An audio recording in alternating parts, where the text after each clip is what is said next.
Hello, Rama Pupotu. Hope all are in good health, feeling great, wonderful, having a happy and peaceful life. Now let's continue with devotee author Osborne.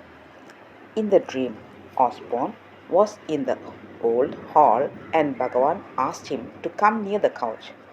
Osborne went and knelt before Bhagavan, and Bhagavan put his hands on Osborne's head in blessing.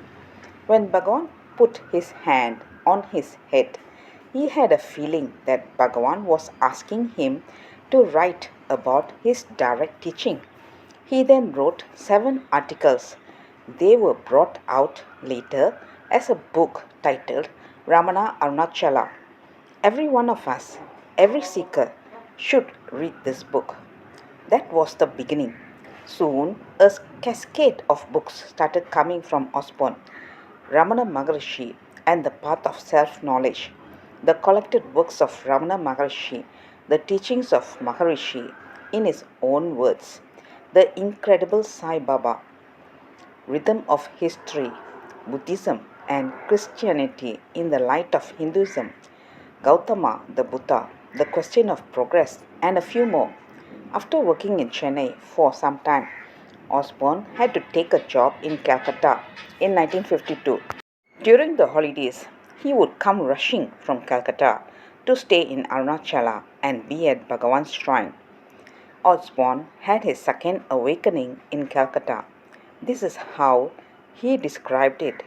I was alone in my Calcutta room when I woke up and sat up in bed, and I just was myself, the beingless, immutable self, and I thought that nothing has changed.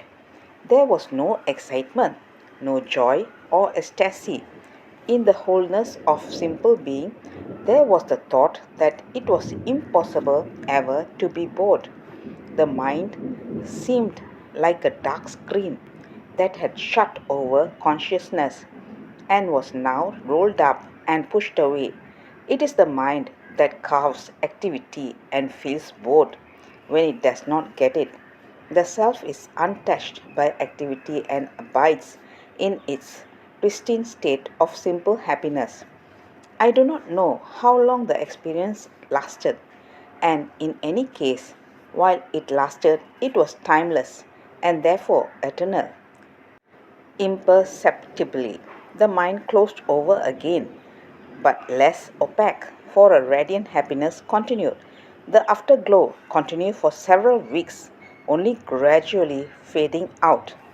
When he was in Calcutta, his friends were all talking about Sai Baba of Sridi. He had read 1 or 2 articles about him. Some of his friends wanted him to write an article on Sai Baba, but he was reluctant to do so.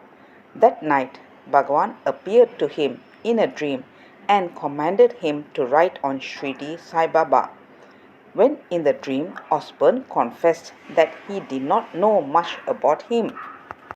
Bhagavan instructed him to go to the shrine and that Sai Baba would himself tell him what to write.